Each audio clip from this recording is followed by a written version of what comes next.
Magandang buhay mga ka-jamming, at nandito nga po pala tayo ngayon sa Sea Escape Seafood Market and Restaurant. So kung saan magkakaroon kami ngayon ng lunch.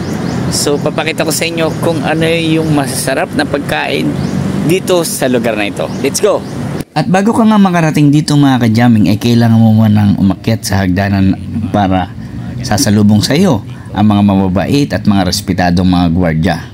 At pag pumunta ka pala dito mga ka-jamming, ay kailangan mo munang pumunta sa palengke para doon iluluto yung mga ulam na gusto nyong kainin. At ito nga mga ka-jamming ang dapat natin palengkehin at maglaway tayo sa sarap sa iba't ibang luto na mga sugpo at saka mga banagan. Oh grabe, ang sarap! Nakakalaway. At siyempre may mga crab din or alimango na meron din silang pantinda dito. Yan yung mga salmon at saka yung mga tanigi, hipon at iba-iba pang mga klase ng isda na makikita dito sa palengking ito. Siyempre nga dito mo nga makikita ang iba't ibang mga restaurant na paglulutuan mo pagkatapos mong mamalingki. Ito dahil araw pa, so wala pa masyadong kumakain dito ngayon, pero sa gabi ito napakaganda kasi meron ditong mga banda, maraming ilaw. Ayun, dun yung the coastal stage, may mga live music band dito. At syempre nga dito ako sa Maso pupunta dahil nandito ang aking mga kasama.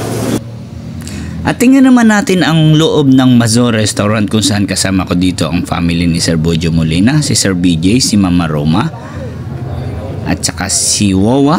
And of course, nandito rin si Miko at ang gwapong-gwapo si Sir Bojo Molina. Maya-maya nga dumating na rin ang aming pagkain na may pipino salad at ang sinangag na napakasarap. At syempre gustong-gusto ko talaga dito yung sabaw ng halaan. At mayroon din dito kaming gulay na gisado. At pagkatapos ko makakuha ng halaan ay hinigop ko na ang sabaw nito na talaga napakasarap naman. Eh grabe, lumalabas pa nga dimple ko dyan. Oh grabe naman. Yo, kuya, yan ang gusto.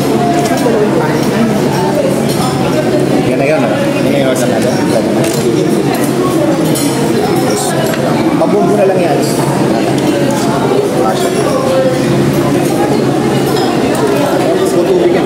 Ikutin mo na.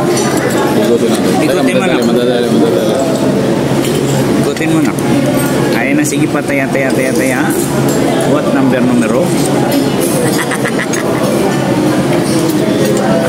At sa ganitong pagkakataon nga, hindi ko na napigilan na aking sarili, kaya naman una kong kinuha yung calamares na may gulay din at nilagay ko sa aking pinggan. At dahil dito ay nag-umpisa na nga akong kumain at in-enjoy ko kung paano kainin ng isang napakasarap na calamares. Di ba? Sarap po. Halika na, kain na tayo.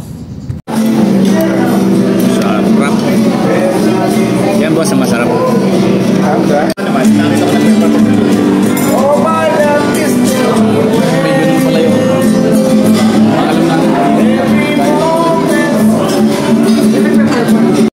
At sa kasagsagan nga namin pagkain mga ka-jamming ay makikita namin ang saya, ang sigla at enjoyment at gumaway pa nga Sir Bojo at si Wawa kung saan talagang in-enjoy namin ang pagkain with the live music.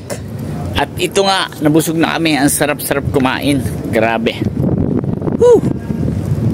Bye guys, at kung nagustuhan nyo ang aking video, syempre, please like and share. Bye!